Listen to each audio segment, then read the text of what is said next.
नमस्कार दर्शकों, मैं हूं नाविका कुमार और आप जुड़ रहे हैं मेरे साथ सवाल पब्लिक का शो पर। 9 साल में देश बहुत बढ़ा। 41.5 करोड़ भारतीय गरीबी रेखा से बाहर हो गए। यूएन की एक रिपोर्ट जारी हुई है जिसमें 2019 से 2021 तक देश में गरीब अब 23 करोड़ रह गए हैं। मैं कहती हूं ये खत्म हो जाना चाहिए, सरकार किसी की हो, लेकिन इस बीच एक माहौल बनाने की कोशिश हो रही है कि मोदी सरकार में मुसलमान हाशिए पर चले गए हैं। क्या ये सच है? क्या मोदी सरकार की योजनाओं का फायदा जाति, धर्म, संप्रदाय को देखकर दिया गया है? क्या अगर हिंदू की जेब में पैसे आए हैं तो मुसलमानों की जेब में नहीं आए? फिर ये हिंदू मुस्लिम वाली राजनीति क्यों? मुस्लिम वोट बैंक वाली राजनीति क्यों?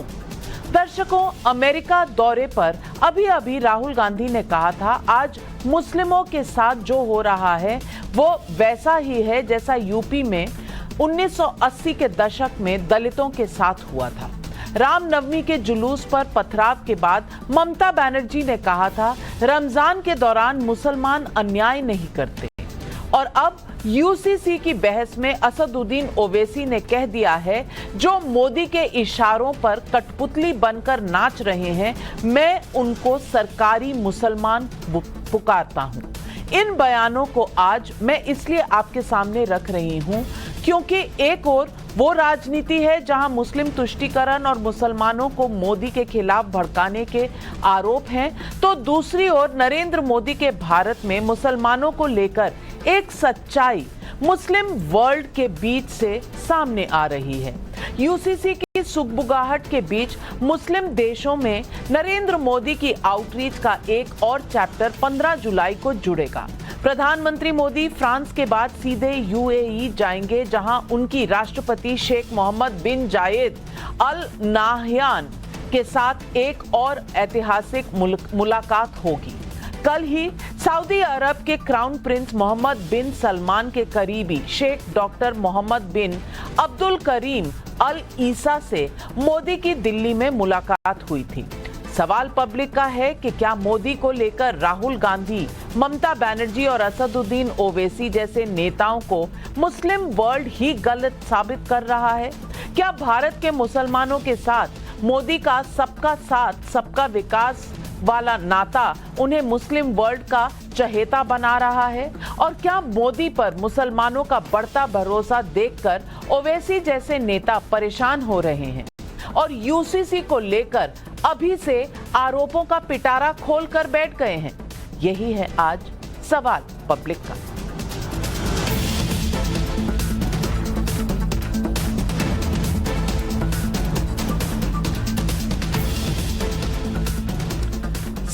यूसीसी पर पिछले 2 हफ्तों से खूब हंगामा मचा हुआ है क्योंकि नरेंद्र मोदी ने इसकी वकालत की है। यूसीसी को मुसलमान विरोधी बताने के लिए किस हद तक कोशिशें हो रही हैं, इसे आपके सामने रखूं उसके पहले आपको कुछ याद दिलाना चाहती हूं।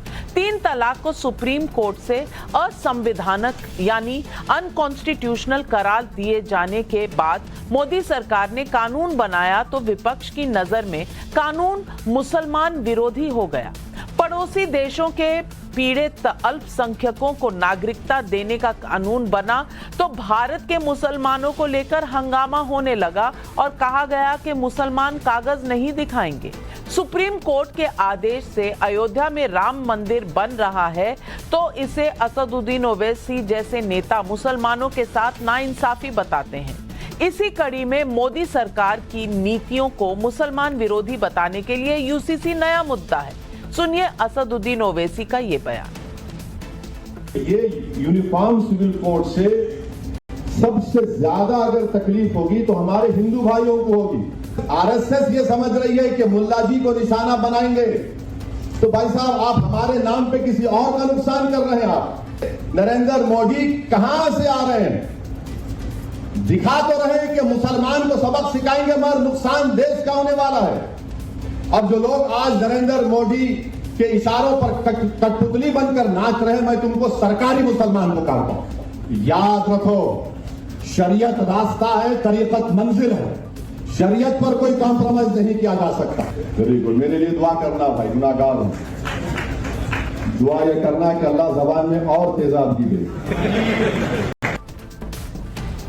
कुछ लोग तेजाब ढूंढ रहे हैं, कुछ लोग मोहब्बत की दुकानें खोल रहे हैं, लेकिन हर जगह एक ही इरादा है, वो है मोदी को नीचे दिखाना। मैंने इससे पहले कभी नहीं सुना कि एक समुदाय को सरकारी बताने की कोशिश हुई हो, यानी कि जो बात मुसलमान, जो प्रधानमंत्री मोदी की बात माने वो सरकारी मुसलमान। वाह जी, मेरे शब्द जरूर कठोर हैं, लेकिन मैं पूछना चाहती हूं, क्या ओवैसी जी के पास मुसलमानों की ठेकेदारी है? क्या वो तय करेंगे कौन मुसलमान सरकारी है, कौन गैर सरकारी है, कौन असली मुसलमान है जो उनके साथ खड़ा है, कौन गैर असली मुसलमान है जो उनके खिलाफ खड़ा है? और तो और यूसीसी पर प्रधानमंत्री के बयान के बाद हो रही बहस में ओवैसी जी ने अब हिंदुओं को भी डराने की कोशिश शुरू कर दी है। क्या यूसीसी पर ओवैसी के बयानों को मुसलमान गंभीरता से ले भी रहे हैं या नहीं, ये भी एक सवाल है। इसके बाद ओवैसी को एक ओर उन्हें डिस्क्रेडिट करना पड़ा है, तो दूसरी ओर हिंदुओं का सहारा भी लेना पड़ रहा है। ओवैसी जी ने नरेंद्र मोदी के साथ आने वाले भारतीय मुसलमानों को सरकारी मुसलमान कह दिया है, लेकिन क्या ओवैसी साहब मुस्लिम वर्ल्ड लीग के general secretary Sheikh doctor Mohammad bin Abdul Karim Al Issa को भी सरकारी मुसलमान कहेंगे?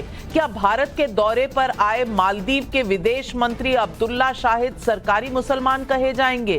क्या 25 जून को प्रधानमंत्री मोदी के साथ गर्मजोशी से मिलने वाले इजिप्ट के राष्ट्रपति अब्दुल फतेह अल सीसी को सरकारी मुसलमान कहा जाएगा? 15 जुलाई को जब यूएई के शासक शेख मोहम्मद बिन जायद अल नहयान के साथ प्रधानमंत्री मोदी मिलेंगे, तब क्या वो भी सरकारी मुसलमान हो जाएंगे? इस देश में कभी आतंकवाद की जहर बुझी खेती करने वाला भगोड़ा जाकिर नायक सम्मानित हुआ करता था। उसके मंच पर दिग्विजय सिंह जैसे बड़े नेता पहुंचते थे, लेकिन आज सऊदी अरब में मुस्लिम समाज के बीच सुधारों के लिए जिस पर्सनालिटी को क्रेडिट दिया जा रहा है, वही शेख अल ईसा भारत के एनएसए अजीत डोवाल के साथ मंच साझा करते हैं। मोदी के साथ आए मुसलमानों को लेकर ओवैसी साहब के विचार को आपने सुन लिया, लेकिन जिस दौर में भारत के मुसलमानों से पक्षपात का दावा विपक्ष करता है, उस दौर में सऊदी अरब के शेख साहब अल ईसा क्या कहते हैं, वो भी सुन लीजिए।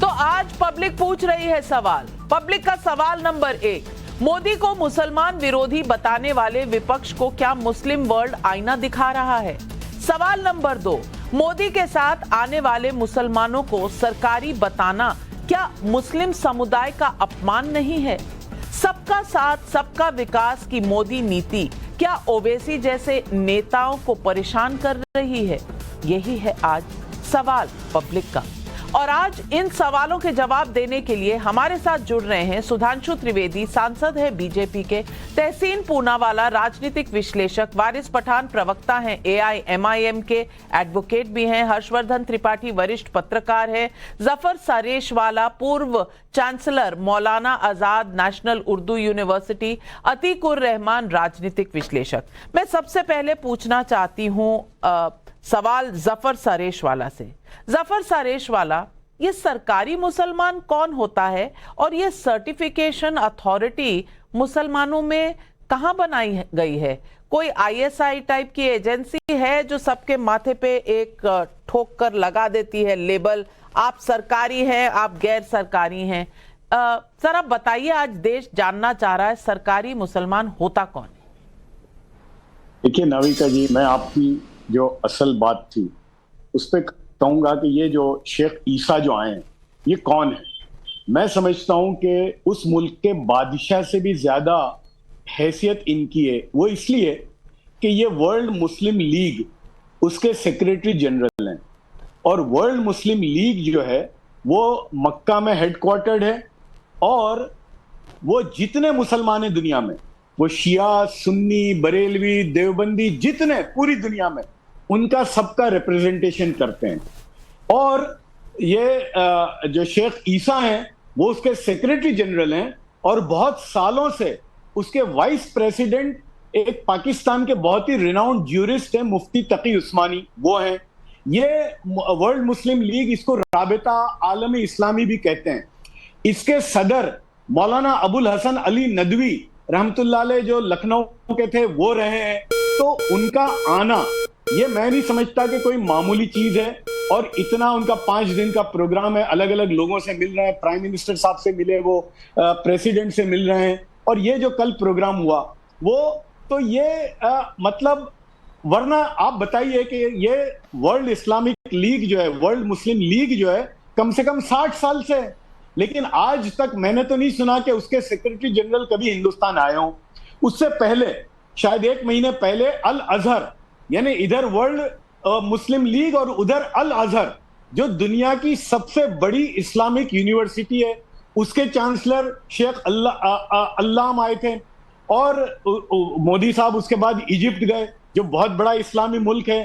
अभी जो सफर हो रहा है उनका, फ्रांस के बाद यूएई जा रहे हैं, वो एक इस्लामी मुल्क है।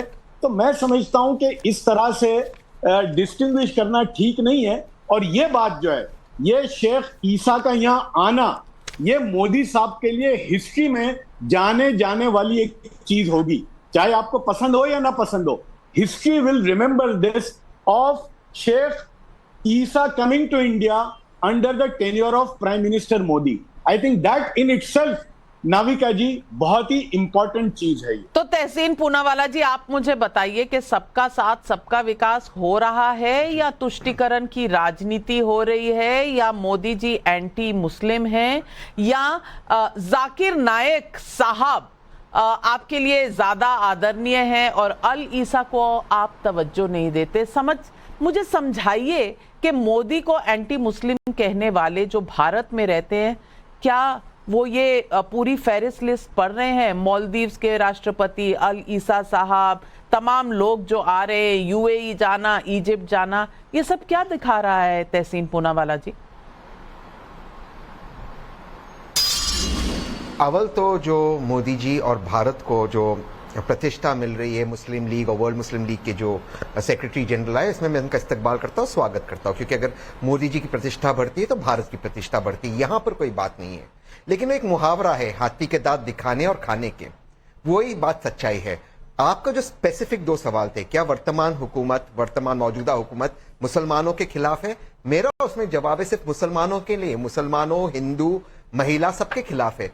टेम्पल्स को आजाद किया, मुसलमानों को किस तरह के कपड़े पहनते, कौन दंगा करता है, ये तो करने वाले वर्तमान प्रधानमंत्री थे। और क्या महिलाओं की इज्जत करती? कल ब्रिजभूषण शरण सिंह ने क्या किया आपके रिपोर्टर के साथ? ये देश के खिलाफ है, ये सरकार को जाना चाहिए। लेकिन जो आपका दूसरा सवाल है कि सरकारी मुसलमान कौन है, मैं उसका भी जवाब देता हूं। सरकारी मुसलमान वो लोग हैं जो टीवी डिबेट पर आते, वर्तमान सरकार के खिलाफ बोलते, इसलिए अनाप शनाप बोलते ताकि पोलराइजेशन हो, जिससे भाजपा का फायदा हो। जफर साहब आए, उनका इस्तकबाल है, स्वागत है, आए अपनी बात रखे।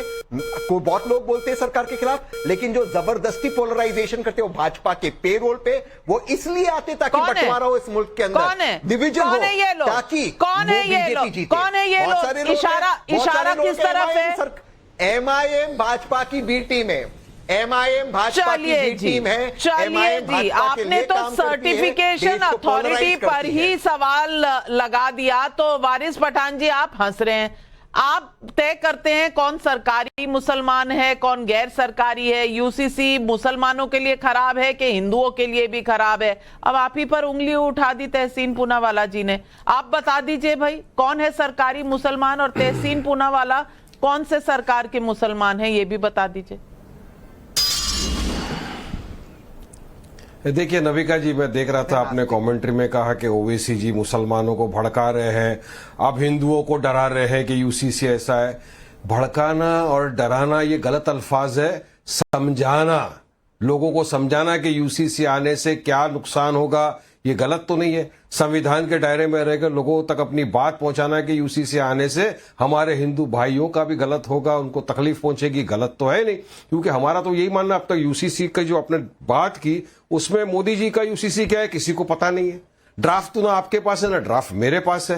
अब हम तो देख रहे हैं कि ये बादल एकदम काला छाया हुआ है, अबर है, बारिश आने वाली है, तो हम छतरी खोल के तैयार बैठे हैं। हम तो हमारी बात रखेंगे हर तरफ और सबको समझाएंगे कि क्यों खराब है। क्योंकि हमारा देश जो है ना नाविका जी, संविधान से चलता है। संविधान में अनफेटर्ड राइट्स है, अनफेटर्ड आर्टिकल्स है, जो आर्टिकल 14 है, 15 है, 26 है, 29 है। आर्टिकल 29 प्लुरलिज्म, डिवर्सिटी, सेकुलरिज्म की बात करता है। और यूसीसी लाने से इसको क्या पूरा खत्म कर देंगे मोदी जी। और नागालैंड, हमारे जो लोग हैं वहां कर, जिनको ट्राइबल्स, उनको आर्टिकल 371 के तहत स्पेशल स्टेटस दिया गया है, क्या वो भी मिटा देंगे मोदी जी? इसी वजह से तो AIDMK, HDP, बाद में हमारे ट्राइबल्स, आदिवासी भाई हमारे सब यूसीसी का अपोज कर रहे हैं। क्योंकि यूसीसी देश के कल्चर के खिलाफ है, देश के संविधान के खिलाफ है, और मुसलमान तो कर ही रहे हैं अपोज। पर्सनल लॉ बोर्ड ने तो 70 पेज से ज्यादा का एक लेटर भी लिख दिया पूरी तरह से ड्राफ्ट के सामने, रीजनिंग के साथ उन्होंने बताया कि क्यों नहीं आना चाहिए। छतरी खुली हुई है। हमने अरे भैया, बारिश होगी तो छतरी खोलिएगा, बारिश आने वाली है सोच कर ही जो लोग छतरी खोल लेते हैं उनको कौन से सरकारी नाम से आप बुलाएंगे मुझे पता नहीं। आपने यूसीसी पे डिबेट क्यों रखा? चलिए, आपने भी इतने दिन से यूसीसी पे डिबेट क्यों रख रहे हो? सुधांशु त्रिवेदी जी, छतरी खुली हुई है, बारिश का अता पता नहीं। दूसरी बात ओवैसी साहब कह रहे हैं मेरे आने वाले दिनों में जबान को और तेजाबी बना देना, लेकिन ये भड़काऊ भाषण नहीं है। लेकिन अल ईसा साहब आए हैं, वो पता नहीं सरकारी मुसलमान है कि नहीं है। वो सीसी साहब जो इजिप्ट के प्रेसिडेंट हैं, वो पता नहीं सरकारी मेहमान, सरकारी मुसलमान है कि नहीं है। कहना क्या चाह रहे हैं ओवैसी जी और वारिस पठान जी, जरा देश के लोगों को बता दीजिए। नाविका जी, वो जो कहना चाह रहे हैं ओवैसी जी की तेजाबी बना देना, उनके दर्द दिल में जो तेजाब भरा है उसे उभर के वो सामने लाना चाह रहे हैं। और क्यों भरा है बताना चाह रहा हूं। सरकारी मुसलमान कौन है इस देश में? प्रधानमंत्री जी ने जो जन कल्याणकारी योजनाएं चलाई हैं, 70% मुस्लिम समुदाय के वो लोग हैं जिसको किसी न किसी योजना का लाभ जरूर मिला है। चाहे जनधन योजना का, चाहे मुद्रा योजना का, चाहे उज्ज्वला योजना का, और चाहे आयुष्मान भारत योजना का। ये वो 70% तबका है जिसकी की गरीबों गुर्बत पर ये सियासत करते थे। ये जो खड़े होके बोलते ना ओवैसी साहब, तो सैयद है साहब। इनको थोड़ी कि वो हम कहते हैं जी सच्चर कमेटी की रिपोर्ट में मुसलमान इस हालात में है, वो हालात में वो था और उसकी सदारत पे सियासत ये कर रहे थे। मोदी जी ने उन सब के जीवन में एक एक उजाला पहुंचाया। वो है सरकार। इनके दिल में सरकारी जानते क्या है साहब? सरकार चली गई मगर दिमाग से वो सरकारी गुरूर नहीं गया। ये तो वो पार्टी जिसने कहा था 800 साल हमने इस देश की हुकूमत की, कहने वाले अकबरुद्दीन ओवैसी, इन्हीं के छोटे भाई, इनकी पार्टी के विधायक थे। उसके बाद नेहरू जी के जमाने से मोहम्मद इस्माइल, जो अब इंडियन यूनियन मुस्लिम लीग, जो जिन्ना की मुस्लिम लीग के मद्रास प्रेसिडेंसी के अध्यक्ष हुआ करते थे, और कायदे आजम जिन्ना की तरह उन्हें कायदे मिल्लत कहा जाता था, बाद में हिंदुस्तान में रह गए। उनके कहने पे नेहरू जी की सरकार आगे झुकती रही। मुझे याद है हमारे बचपन में राम मंदिर आंदोलन जब शुरू हुआ था तो इमाम बुखारी और शहाबुद्दीन क्या बोलते थे? मुझे याद है वोट कब की रैली 1987, इमाम बुखारी ने राजीव गांधी जी को संबोधित करते हुए कहा था, सुन लो राजीव गांधी, तुम्हारी मां भी हमारे आगे झुककर ही हुकूमत करती रही और तुम्हें भी इस मुल्क पे हुकूमत करनी है। तो ये था। फिर मनमोहन सिंह के जमाने में मुस्लिम शुड हैव फर्स्ट राइट था। अब वो चला गया, उसका बहुत मलाल है। और इस देश में यदि ईमानदारी से मुस्लिमों के साथ खड़े होने की बात आई, 70% तो मैंने वो बताया, और देश के सर्वोच्च पद पर डॉक्टर APJ अब्दुल कलाम को भारतीय जनता पार्टी ने पहुंचाया। मैं पूछना चाहता हूं, आज के मुस्लिम वर्ल्ड में बैतुल हिकमत के बाद से पिछले 800-900 साल में अगर कोई तबड़ा दानिशमंद पैदा हुआ हो आलम इस्लाम में, तो बताइए जो डॉक्टर कलाम थे। मगर अफसोस कि इनको वो नजर नहीं आता। मैं पहले भी बोल चुका हूं, ब्रिगेडियर मोहम्मद उस्मान, वीर अब्दुल हमीद, उस्ताद बिस्मिल्लाह खान के घर पे आपने कभी लोग को नहीं देखा होगा। अंतर जानते क्या हुआ? ये मुसलमानों में ये खौफ पैदा करके उनका वोट चाहते हैं और हम यकीन पैदा करके वोट चाहते हैं। और यकीन और खौफ में क्या अंतर होता है? जब राम मंदिर का आंदोलन चल रहा था तो ये लोग कहते थे कि अगर राम मंदिर बनने लगा तो मुस्लिम देश पेट्रोल देना बंद कर देंगे। आज राम मंदिर बन के तैयार हो रहा है और राम मंदिर ही नहीं बन रहा, अबू धाबी में भी मंदिर बन रहा है। मुस्लिम देश हमें पेट्रोल ही नहीं दे रहे। 5 मुस्लिम देश मोदी जी को सर्वोच्च नागरिक सम्मान दिए हैं और यूएई जहां वो जाने वाले वहां ऑर्डर ऑफ जायद वो सबसे बड़ा सम्मान दिए हैं। अभी तो जो अब सीसी जी आए हैं उनकी तो आप बात कह ही रही हैं। मैं याद दिलाना चाहता हूं ऑर्गेनाइजेशन ऑफ इस्लामिक कंट्रीज में एक ही बार भारत बुलाया गया 2019 जब सुषमा स्वराज जी जाकर बोल के आई। हमेशा पाकिस्तान का भी तो चलता था। मोदी जी की सरकार में वो स्थिति हुई। बीजेपी और इतना ही नहीं, एक पूरी बात और कर लूं। अरे सुन लीजिए एक साथ पूरी बात। मुझे लग रहा है आपको थोड़ी तकलीफ हो रही है। आपके पास आ रही हूँ वारिस पठान जी, मैं जानती हूँ आपको तकलीफ हो रही है। मैं आ रही हूँ। अरे हमको भी रोशन करना है, उजाले हमको भी रोशनी में लाना है हमारे हिंदू भाइयों को कि देखो आपके साथ क्या होने वाला है, हमको भी बताना है थोड़ा हमारे हिंदू भाइयों को। वारिस पठान साहब, अरे वारिस पठान साहब एक लाइन और बोल दे। मैं एक लाइन और बोल देता हूं, सुनिए नाविका जी। मैं तो लखनऊ का रहने वाला हूं। मैंने बचपन में हिंदू मुस्लिम दंगे नहीं सुने, शिया सुन्नी दंगे सुने। अरे साहब बीजेपी सरकार आने के बाद शिया सुन्नी दंगे भी बंद हो गए। वाह, ये है मुस्लिमों के साथ न्याय। आपके जमाने में आपस में एक दूसरे से भिड़ाते रहते थे। तो देश के अंदर और देश के बाहर अच्छा, आप न्याय की बात कर ले थोड़ा। की सरकार और सऊदी अरब के लड़ाके 2 घंटे का युद्ध विराम करते थे कि भारत निकल के आए। तो आप देखिए ना, तो समझ में आएगा। वारिस पठान सरकारी की जो बात कर रहे हैं, चश्मा उतारो फिर देखो यारो, दुनिया नहीं है चेहरा पुराना। अब थोड़ा हमको भी रोशनी करना है हमारे हिंदू भाइयों के घरों को। जरा सा बोलने दीजिए का मुझे, रंग थोड़ा फीका क्यों पड़ रहा है? आप भी बोलिए किस बात की तकलीफ है? कौन सी बात गलत लग रही है? नहीं, तकलीफ इस बात की है कि आप तो मोदी जी बोलते एक घर में 2 कानून नहीं होना चाहिए, समानता होना चाहिए। आप तो डिबेट में ही समानता नहीं कर रहे हो नाविका जी। आपको सुधांशु जी को 10 मिनट आपने बोलने दे दिया और मैं अपनी बात रखने गया तो आपने मुझे काट दिया। सच कड़वा होता है मगर सुनने की ताकत रखो, सुनने की आदत डालो। बहुत बोलना है अभी। सुनिए सुधांशु, चलिए आपने कहा कि अपने मुसलमानों के घरों को रोशन कर दिया।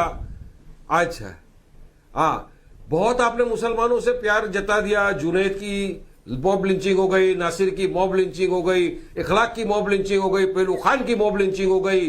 कभी किसी को गाय के नाम पे मार दिया, कभी को जेएसआर के नाम पे मार दिया। और जब उनके कातिल जेल से छूट के बेल पे आए तो आप लोगों ने जाके उनको फूलहार से स्वागत किया, इस्तिकबाल किया, लड्डू खिलाया, बोले बहुत अच्छा काम करके आ गया तू।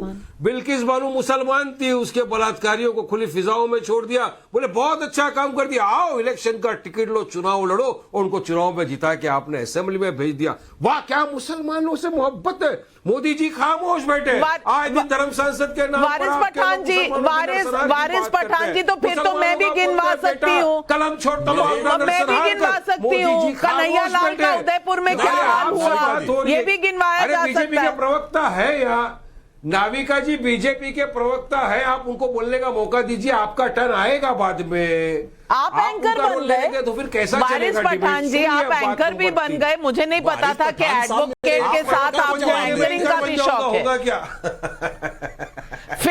फिल्म बनाने का आपको शौक था, ये तो मैं समझती थी, पर एंकरिंग का भी शौक है तो काट देते कोई।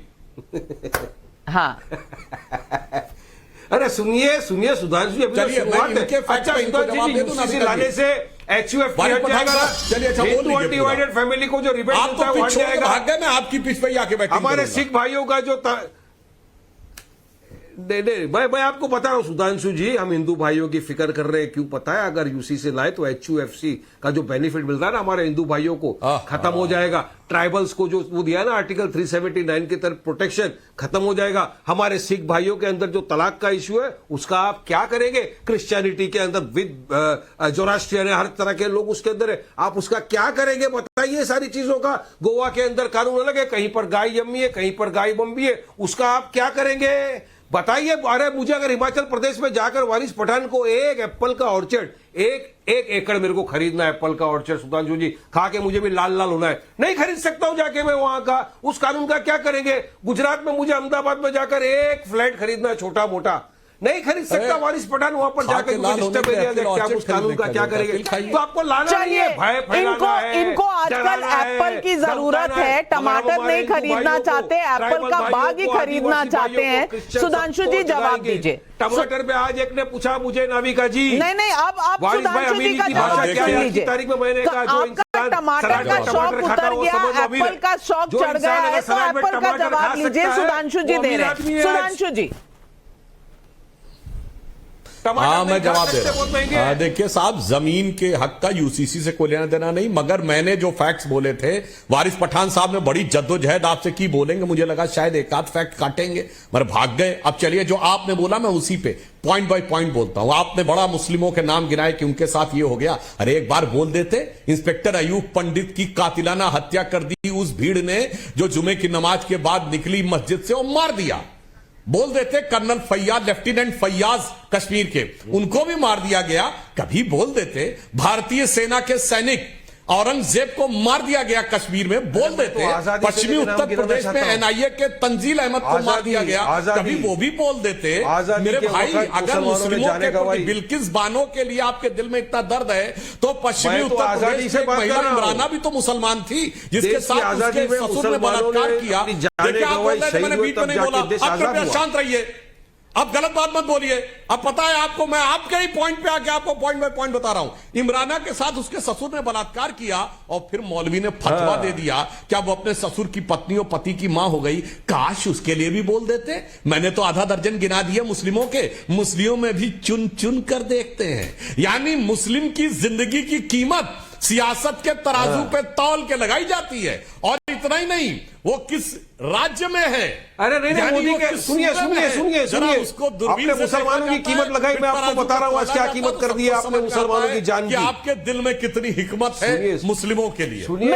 मैं रोक रही हूँ वारिस पठान जी, 1 मिनट रोक रही हूँ। अतीकुर रहमान साहब भी हमारे साथ हैं। अतीकुर रहमान साहब, हर्षवर्धन त्रिपाठी जी भी हैं। दिल थाम के बैठिए, आऊंगी आपके पास वारिस पठान साहब। अतीकुर रहमान साहब, मैं पूछना चाहती हूँ आप सरकारी मुसलमान है कि गैर सरकारी मुसलमान है। दूसरा पूछना चाहती हूँ कि जो अल ईसा साहब आए हैं वो क्यों आए हैं?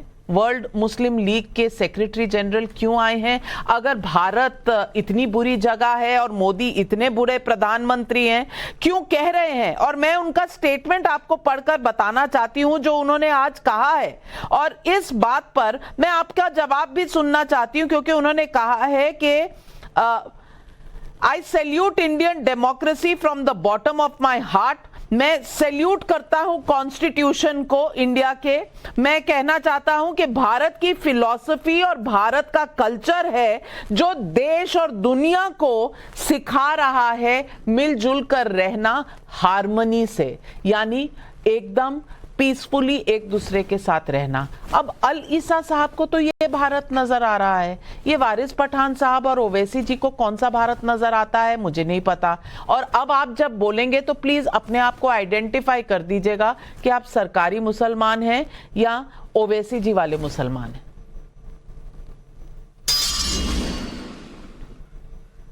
नाविका जी, इंग्लिश में एक कहावत है, only the dead fish swims with the stream. और सुधांशु जी, बीजेपी आरएसएस चाहती है कि मुसलमान समुदाय भी वही डेड फिश की तरह स्ट्रीम के साथ हमेशा फ्लो करे, चुप्पी साधी रहे और उफ ना करे। मैं अल ईसा साहब की जो भी बातें आपने मुझे बताई, अगर कभी मौका लगे तो ईसा साहब के सामने ये तत्व भी रख देना कि जो वो बात कह रहे हैं इंडियन डेमोक्रेसी, इंडियन कल्चर के बारे में, वो था। अभी कुछ और है 2014 से। अब अगर आपकी इजाजत हो नाविका जी, तो मैं आपको गिनाना चाहूंगा कि ये समुदाय को डेड फिश आप ना समझे। वी आर क्वाइट अलाइव, हम जिंदा हैं और जिंदा रहते हुए बीजेपी के साथ लड़ना चाहते हैं संविधान तरीके से। ये बीजेपी की सरकार ने अल ईसा साहब को आप बता दीजिएगा कि सुधांशु जी माइनॉरिटी मानने से इनकार कर रहे हैं। ये कहते हैं कि हम सेकंड लार्जेस्ट मेजॉरिटी हैं, यानी कि जो संवैधानिक हमको रूपरेखा दी गई थी हमारे कॉन्स्टिट्यूशन मेकर्स ने, उस माइनॉरिटी टैग और स्टेटस को ये मिटाने की कोशिश कर रहे हैं। कहां तक के ये संवैधानिक है आप इनसे पूछिए। उसके रहते रहते मुसलमानों की जो दुर्दशा इन्होंने और इनकी पार्टी ने की है पिछले 9 सालों में, आज ये हद हो गई है कि आप नाविका जी, आपका चैनल नाविका जी उस चीज में जरा भी गुरेज नहीं करता है जब इस कम्युनिटी को सरेआम डिमोरलाइज किया जाता है हलाले के नाम पर। यही शेख अरब, पेट्रो डॉलर में डूबे हुए शेख अरब जब हिंदुस्तान में आके हलाला करते थे, आज भी मीडिया बताती है कि करते हैं। ये हलाला करने वाले नंबर 1 अरब से सबसे ज्यादा हैदराबाद में जिनके होता था। नाम पर आप सर्टिफिकेट लेके घूम रही हैं और हम भारतीयों को बता रही हैं be a dead fish which we decline to be a dead fish. मैं तो कोई किसी को डेड फिश नहीं कह रही। हाँ, आप सरकारी मुसलमान है कि नहीं ये ओवैसी जी ने आपके ऊपर ठप्पा लगाया है, ये आपको तय करना है। मैंने किसी को डेड फिश नहीं कहा। और आपकी आवाज जितनी किसी और देश में उठ सकती है उतनी यहां भी उठती है, और जितनी किसी और चैनल पे उठ सकती है यहां भी उठती है। आप भी बोल रहे हैं, वारिस पठान जी भी बोल रहे हैं, और मारेंगे, जफर सरेश वाला भी बोल रहे हैं, लेकिन क्लासिफिकेशन आपके ऊपर छोड़ती हूं। चलिए, अल ईसा और शेखों की बात कर रहे हैं तो मैं पूछना चाहती हूं, ये अल ईसा और शेखों की बात यहां किसने छेड़ी? अतीकुर रहमान ने छेड़ी। भाई, जिस जमाने में ये हलाला हो रहा था तब इनकी कोई आवाज उठी? तब तो नहीं उठी। और कह रहे हैं भारत बदल गया है। आए दिन कहते हैं इंटरनेट से सारी दुनिया को पता चल रहा है कि भारत में क्या चल रहा है, लेकिन ये बात भारत की पता नहीं चली। लोग समझ रहे हैं कि ये पुराना भारत है जहां मुसलमान और हार्मनी और ये सब रहता था। ये हर्षवर्धन त्रिपाठी जी, क्या हो गया अतीकुर रहमान जैसे प्रोफेसर साहब को भी? इनको किस चश्मे से आजकल दिखाई देता है यही समझ में नहीं आ रहा।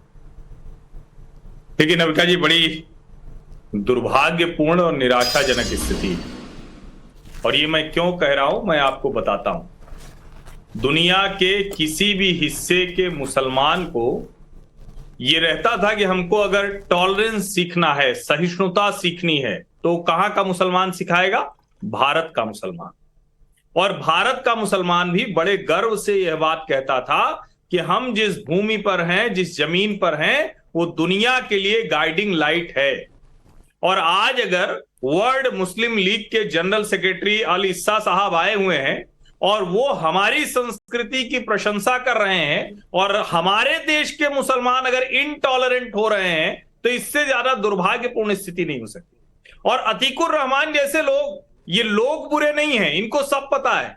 जब सर तन से जुदा हो गया था कन्हैयालाल दर्जी का, तो यही अतीकुर रहमान साहब टीवी की डिबेट में शांति की बात करने लगे थे। इनको समझ में आ गया था कि मामला बिगड़ गया है इनको। और वही वो 1 हफ्ते 10 दिन का समय था जब अतीकुर रहमान सचमुच भारत की भूमि जैसे सहिष्णु हुए। लेकिन मैं अल ईसा साहब की बात आज नहीं करता हूं। उन्होंने तो कही दिया, सनातन धर्म हमारी संस्कृति उसके आगे नतमस्तक है, वो शांति का संदेश देती है। मैं आपको 2011 में मौलाना गुलाम मोहम्मद वास्तनवी का वो स्टेटमेंट याद दिलाता हूं, जिसके बाद दारुल उलूम देवबंद से लेके all India Muslim personal law board तक सब के सब पगलाए घूमने लगे थे। सब के सब ने उनके खिलाफ क्या क्या नहीं बोला। वो वास्तनवी जो पूरे गुजरात में मुसलमान बच्चों की शिक्षा के लिए, उनको आगे बढ़ाने के लिए काम करते हैं, उन्होंने बस एक बात कह दी थी कि मोदी के गुजरात में मुसलमानों के साथ कोई भेदभाव नहीं होता है, और उसका एक भी प्रमाण कोई नहीं बता पाता है। लेकिन अगर वो कोई कह देता है तो वो सरकारी मुसलमान हो जाता है। और जो ओवैसी कर रहे हैं, इसमें एक और खतरनाक बात जुड़ी हुई है। वो खतरनाक बात ये कि इस देश के हर हिंदू मुस्लिम को जो भारतीय जनता पार्टी को अभी वोट करता है, उसको इस सरकारी कहकर लोकतंत्र को कमतर करने की कोशिश कर रहे हैं, जहर फैलाने की कोशिश कर रहे हैं। मैं आज यही पब्लिक का सवाल उठाना चाहती हूं, क्योंकि पब्लिक के सवाल हैं, और शेख आसिफ वाराणसी से और सुरेंद्र शर्मा रायपुर से पूछ रहे हैं ये सवाल।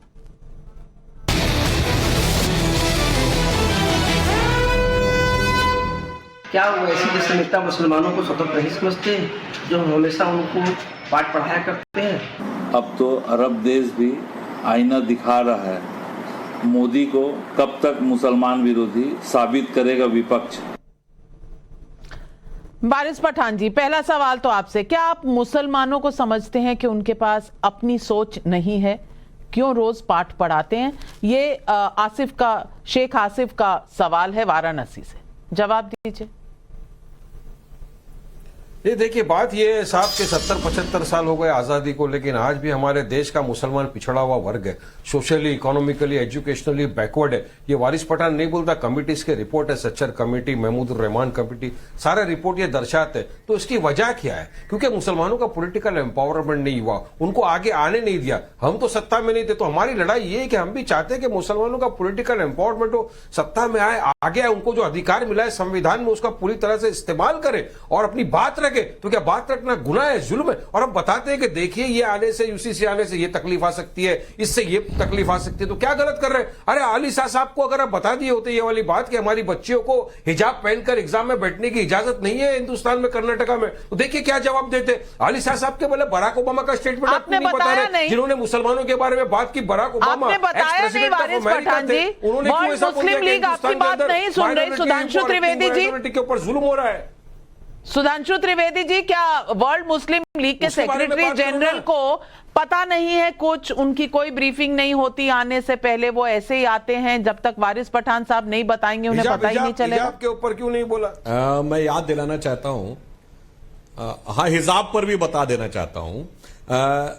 2018 में शाह हुसैन ऑफ जॉर्डन भी भारत आए थे, और मैं उनका नाम इसलिए ले रहा हूं कि डायरेक्ट मोहम्मद साहब की डिसेंडेंसी में एक ही परिवार है जो सीधे उनकी वंश परंपरा में है, वह है शाह हुसैन ऑफ जॉर्डन। तो मैं वारिस पठान साहब और अतीकुर रहमान साहब दोनों से कहना चाहता हूं, उनकी 4 या 5 बीवियां हैं, एक की फोटो दिखाइए हिजाब में, जो मोहम्मद साहब के वंश में है, यानी जिसे अहले बहत कहते हैं, उसके जो वंश में है वो तो पहन नहीं रहे, और आप कह रहे नहीं ये हमें हिजाब ही पहनना है। अब आप ये बताइए, मुस्लिम देशों की महिला प्रधानमंत्रियों को कितनों को आपने हिजाब में देखा है? बेनजीर भुट्टो को, या बेगम खालिदा जिया को, या शेख हसीना को, या इंडोनेशिया जो दुनिया का सबसे बड़ा मुस्लिम देश है उसकी प्रधानमंत्री मेघावती सुकार्णो पुत्री को। अब मैं जवाब देता हूं, जो हिंदुस्तान की बात करो, डेड फिश, अरे यही आप मुस्लिम समाज को बना के रखना चाहते हैं, उसको डेड फिश की तरह बना के रखना चाहते हैं कि जो तुमको बताई गई थी वो जो दुनिया की धारा खत्म हो गई उसी के साथ बहते रहो, पीछे जाओ। और मैं वारिस पठान को बताना चाहता हूं, आज मुस्लिम समाज पिछड़ गया। जनाब, आजादी के समय मुस्लिम समाज देश का सबसे पढ़ा लिखा समाज था। 1931 की सेंसस जाके देख लीजिए, देश की साक्षरता दर 8% थी और यूपी में सैयद मुसलमानों की 24% थी।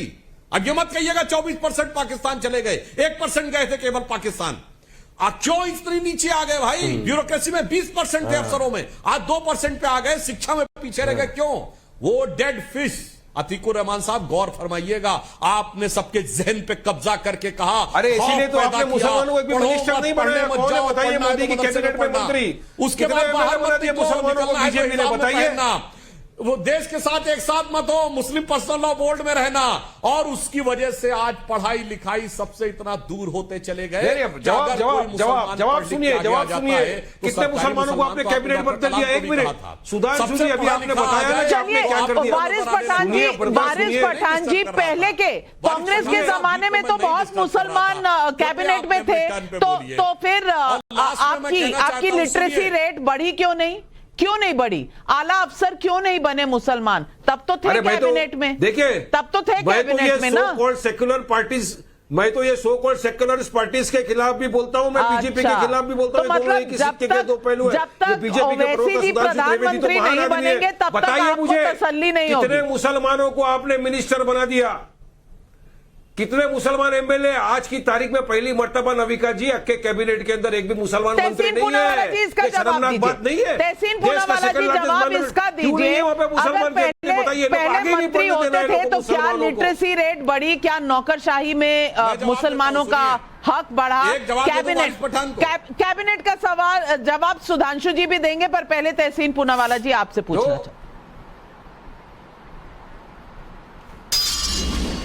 नाविका जी, मैं तो मानता हूं कि जो मौजूदा हुकूमत है, वर्तमान सरकार, वो बिल्कुल कम्युनल नहीं है, वो बेहद सेक्युलर सरकार है। आप मेरी बात सुन लीजिए, वो सेक्युलर ही सबसे भेदभाव करती है, चाहे वो बिल्किस बानो के बलात्कारी हो, चाहे वो जो हमारे रेस्लर्स है उनका जो शोषण करने वाले एमपीज है उनके पक्ष में खड़ी होती है। ये बलात्कारों मोलेस्ट करने वाले के पक्ष में खड़ी होती है। सेक्युलर सरकार है, हिंदू लड़की हो या मुसलमान लड़की हो, ये लड़की विरोधी सरकार है। ये सरकार के पास कोई नॉलेज नहीं। अब सुधांशु जी बहुत बड़े सांसद है, मैं उनकी बहुत आदर करता हूं, लेकिन नेशनल टीवी पर आते कहते कि जितनी भी सरकारी स्कीम थी 70% बेनिफिट्स, चाहे वो एलपीजी हो, चाहे वो घर हो वगैरह, वो मुसलमानों को मिला है। मैं आपसे पूछता नाविका जी, बड़े विनम्रता से पूछता हूं, सुधांशु जी इसका उत्तर दे दीजिए, ये कौन सी सरकारी स्कीम है जिसके अंदर आपको धर्म लिखना पड़ता है? ये मोदी जी की सरकार को कैसे पता धर्म के आधार पर घर मिला या एलपीजी सिलेंडर मिला है? क्योंकि आज तक मैंने तो कोई फॉर्म देखा नहीं जिसके अंदर धर्म लिखना जरूरी होता है। और कंपलसरी धर्म कैसे होता है? ये डेटा कौन कलेक्ट कर रहा है? ये डेटा कैसे कलेक्ट हो रहा है? ये डेटा लॉस के खिलाफ है। ये डेटा कहां स्टोर किया जा रहा है? डीबीटी जाता है, सबके नाम दर्ज होते हैं। कमाल है, आप डेटा का काम जानते नहीं है और इस तरह की बात करेंगे। चलिए सुधांशु जी जवाब दे रहे हैं। चलिए सुधांशु जी जवाब, चलिए आपने अपनी नॉलेज डिस्प्ले कर दी है। सुधांशु जी जवाब देंगे, मैं सबका फेवरेट हूं। धर्म लिखा जाता है, साफ दिखता है कि किसके पास गया। जैसे ये पता लगता है कितने एससी को इसका लाभ मिला, वैसे ही पता लगता है माइनॉरिटी में किस रिलीजन को मिला। मान्यवर पढ़े लिखे हो गए, आप कैसी बात कर गए?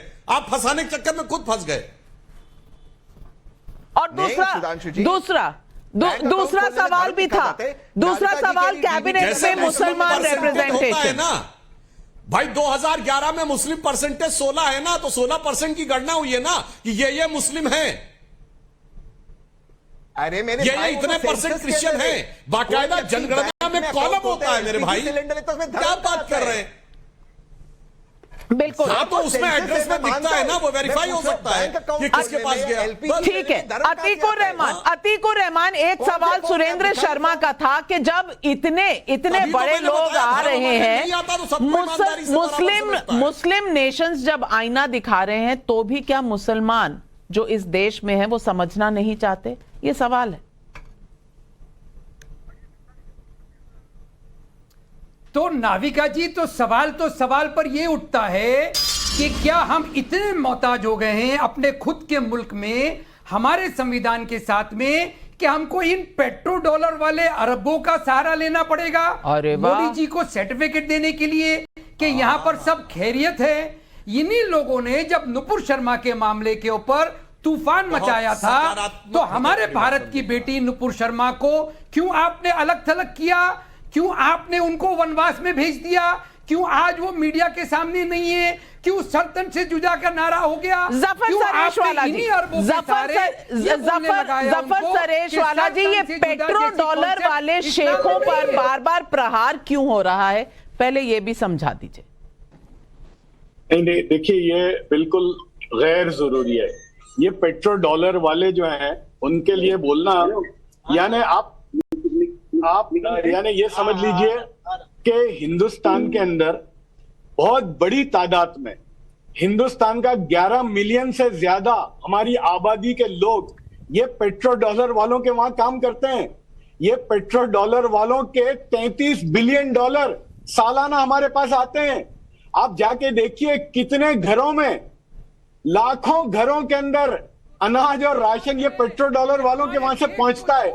और मैं ये कहना चाहता हूं कि ये पेट्रो डॉलर वाले बहुत होशियार हैं, उनको हिंदुस्तान की हर चीज से वाकिफ है। यानी ईसा साहब को कुछ बताने की जरूरत नहीं है, उनको सब मालूम है। आप मुझे बताइए कि ये इस्लामी मुल्कों के 6 इस्लामी मुल्कों ने अपने यहाँ के सबसे बड़े अवार्ड मोदी साहब को दिए, तो क्या एक ऐसे शख्स को जो मुसलमानों का दुश्मन हो ये लोग अवार्ड देंगे? बड़ा सवाल तो ये है नाविका जी कि कैसे, क्या इतने गए गुजरे? नो लॉजिक नाविका जी, जवाब आपकी बात में लॉजिक है और उनकी बात में लॉजिक नहीं है। पता नहीं कौन सरकारी है कौन गैर सरकारी है। अशोक कुमार सिंह का पंचकुला से सवाल है, यूसीसी पर सारे मुसलमान तो एक साथ ओवैसी के फेवर में आते नहीं दिख रहे। ओवैसी मुसलमानों को मोदी की कठपुतली किस आधार पर बोल रहे हैं? हर्षवर्धन त्रिपाठी जी, इसका जवाब दीजिए। नहीं, देखिए, मैं नविका जी इसमें एक बात और जोड़ूंगा। अभी अतीकुर रहमान कहते कहते बोल गए, जब मैंने इनको लानत भेजी कि भैया भारत के मुसलमान सहिष्णुता अरब वालों से सीखेंगे क्या? तो अतीकुर रहमान को ध्यान में आया कि पेट्रो डॉलर वाले से सर्टिफिकेशन हो रहा है। ऐसा नहीं है। मैंने मौलाना गुलाम मोहम्मद वास्तनवी का भी नाम लिया, पहले मैंने कहा था सरेश वाला भी इसी डिबेट में, और जफर भाई भी जो काम कर रहे हैं, चाहे नाविका जी जानती हैं, शिक्षा के लिए काम कर रहे हैं। आपके आर्गुमेंट्स का सहारा नहीं लूंगा मैं। कमाल हो गया, आप आर्गुमेंट का सहारा नहीं ले रहे हैं, आप आर्गुमेंट देने की स्थिति में नहीं है, आपके पास लॉजिक नहीं है, तर्कहीन हो चुके हैं अतीकुर रहमान जी। और ये मेरे लिए बड़ा निराश करने वाला है, क्योंकि आप काफी पढ़े लिखे व्यक्ति हैं। लेकिन पेट्रो डॉलर वाले अरब से सर्टिफिकेट लेना पड़ रहा है, मुसलमानों को ये लानत की बात है। कमाल है, मक्का में रहने वाली काउंसिल से ही आपका अगर आज विश्वास उठ जाएगा तो अतीकुर रहमान पता नहीं सरकारी मुसलमान, असली मुसलमान, ये मुसलमान, वो मुसलमान, कहां से सर्टिफिकेशन होगी। डॉक्टर प्रभा अग्रवाल का दिल्ली से सवाल है, सभी के लिए एक कानून की बात हो रही है, फिर ये सवाल क्यों उठाया जा रहा है कि यूसीसी से मुसलमान टारगेट हो रहे हैं? वारिस पठान जी, यह आपके लिए है। देखिए, हमको बीजेपी और आरएसएस की नीयत का अंदाजा है। हमको पता है कि ये लोगों को देश की प्लुरलिज्म, सेकुलरिज्म से नफरत है। ये चाहते नहीं कि सब अपना अपना कल्चर इस्तेमाल करें, इसलिए हमको आपत्ति है इससे, और ये असंवैधानिक है। आज लड़ाई तो संविधान को बचाने की है ना। अली ईसा साहब ने भी यही कहा कि भारत का संविधान अच्छा है, तो हम यही चाहते हैं कि संविधान हमारा अच्छा रहे, उसको कोई छेड़े नहीं, कोई तोड़े नहीं, संविधान को कोई खत्म नहीं करे। तो फॉलो भी हो रहा है, देश में विभिन्नता भी है और देश में हार्मनी भी है। अली ईसा साहब की आधी बात मानते हैं, आधी नहीं मानते, ये क्या मसला है आपका? मैं तो अली ईसा साहब की बात सुना, मैंने बराक ओबामा की भी बात सुना, जिन्होंने कहा कि देश के अंदर मुस्लिम माइनॉरिटी और एथनिक माइनॉरिटी के ऊपर बहुत जुल्म हो रहा है, और अगर इसको कंट्रोल नहीं किया गया तो भारत देश जो है कोलैप्स हो जाएगा। तो मोदी जी ने आने के साथ ही शुरू कर दिया, ट्रिपल तलाक का मुद्दा लेके आ गए, पासमानदा मुसलमान याद आ गए उनको, फिर उनको यूसीसी याद आ गया। अब यूसीसी मालूम तो पड़ गया, उन्होंने बोल तो दिया, मगर ड्राफ्ट ही नहीं है।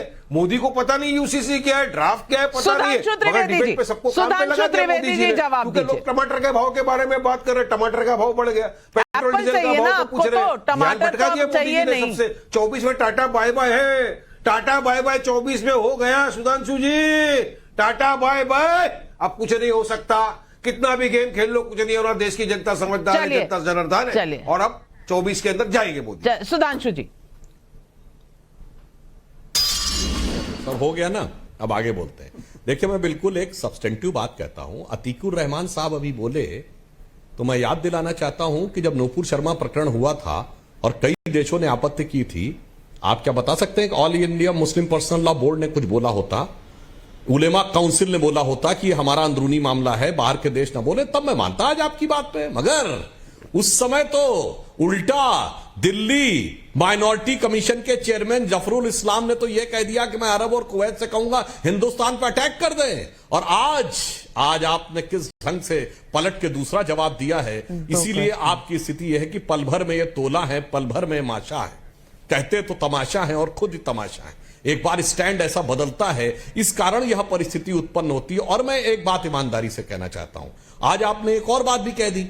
एक तरफ आप कहते हैं कि साहब सऊदी अरब आपके लिए अरब की जमीन सबसे मुकद्दस जमीन है, आज आपको पेट्रो डॉलर ही नजर आ रहा है, यानी उसमें और कुछ नजर नहीं आ रहा है, सिर्फ पेट्रो डॉलर नजर आ रहा है। तो यह कह के भी आपने देखा अपने स्टैंड के हिसाब से क्या चेंज करने का आपने कोशिश की और कहां पे पहुंचे। मैं अंत में सिर्फ कहना चाहता हूं एक बात, आज भी मुसलमान हिंदुस्तान में सबसे बेहतर स्थिति में, यह बात मैं नहीं कह रहा हूं, मार्क टेली जो बीबीसी के संवाददाता रहे दक्षिण एशिया में 3 दशक तक वो रहे यहां दिल्ली में, उन्होंने 2019 में लिखा है कि Muslims in India are luckiest, और उन्होंने उसका रीजन बताया कि वो निजामुद्दीन एरिया में रहे 30 साल तक, और वहां एक तरफ हजरत निजामुद्दीन औलिया की दरगाह और उसके ठीक सामने तबलीगी जमात का ऑफिस था। और ये मार्क टेली बीबीसी का चीफ कहता है जो साउथ एशिया का, कि साहब दुनिया में कोई भी दूसरा मुस्लिम देश होता तो ये दोनों एक दूसरे के साथ 30 साल रह ही नहीं सकते थे, एक ने दूसरे को खत्म कर दिया होता। मगर हिंदुस्तान के मुसलमान इसलिए भाग्यशाली हैं कि वो अपने मजहब में जैसे चाहे वैसे इबादत कर सकते हैं, जो उन्हें अख्तियार दुनिया में कहीं नहीं मिलता। अदब से कहता हूं जनाब, एकमात्र देश है जहां मस्जिदों में धमाके नहीं होते, जहां एक दूसरे के खिलाफ फतवे नहीं होते, सिर्फ हिंदुस्तान में ही। और इस्लाम के सारे फिरके अगर किसी एक देश में पाए जाते हैं तो वो 56 के 56 मुस्लिम देश में एक भी नहीं है, हिंदुस्तान में ही है। बिल्कुल। यहाँ की साझा हिंदुस्तान में किसी को कोई अच्छाई ना दिखे तो क्या करें? मुद्दा सिर्फ इतना है कि आप अच्छाई देखना चाहेंगे तो आपको जरूर दिखेगी वारिस पठान साहब, अतीकुर रहमान साहब, लेकिन देखकर भी अनदेखा कर देंगे तो इसका इलाज किसके पास होगा? इसका तो शायद अल्लाह या भगवान या ऊपर वाला ही जवाब दे सकता है। घेवर राम चौहान का पाली राजस्थान से सवाल है, यूसीसी लाने से ओवैसी को तकलीफ क्यों हिंदू मुसलमान कर रहे हैं? मिलन चतुर्वेदी का जौनपुर से सवाल है, जिस पार्टी को मुस्लिम आबादी का 1% वोट भी नहीं मिलता उसका पूरे मुस्लिम समुदाय का लीडर होने का दावा करना क्या सही है? ये सवाल दुनिया पूछ रही है क्योंकि दुनिया समझ रही है। एक और भारत में दुनिया की दूसरी सबसे बड़ी मुस्लिम आबादी होने का जश्न मनाया जाता है तो दूसरी ओर उन्हें वोट बैंक बनाए रखने की राजनीति 70 साल से जारी है। नरेंद्र मोदी की सरकार ने मुसलमानों को वोट बैंक समझने की इसी मानसिकता को अपनी नीतियों से चुनौती दी है। मैं ये नहीं कह रही कि 2014 के बाद से कभी सांप्रदायिक हालात पैदा नहीं हुए, लेकिन मुसलमानों को टूल किट समझने वाली राजनीति के सामने अस्तित्व का संकट जरूर खड़ा हुआ है। ये किस तरफ आगे बढ़ेगा हम आपको बताते रहेंगे क्योंकि यह है सवाल पब्लिक का। आज इस शो पर बस इतना ही, लेकिन जाने से पहले देखेगा नवभारत जीतेगा भारत कॉन्टेस्ट के 10 और 11 जुलाई के विजेताओं के नाम आपको बताना चाहती हूं। 10 जुलाई के विजेता रविंदर पाल गाजियाबाद से, अनूप सिंह लखनऊ से और देवेंद्र कुमार सिंगल अलवर से। 11 जुलाई के विजेता हैं ख्याति सोलंकी भावनगर से, शम्मी माथुर राजस्थान से, कीर्तिबेन दिलीप दुधैया जामनगर से। आप सभी को बहुत बहुत बधाई। बस हमारे साथ जुड़ने के लिए बहुत बहुत धन्यवाद। लेती हूं आपसे इजाजत। नमस्कार।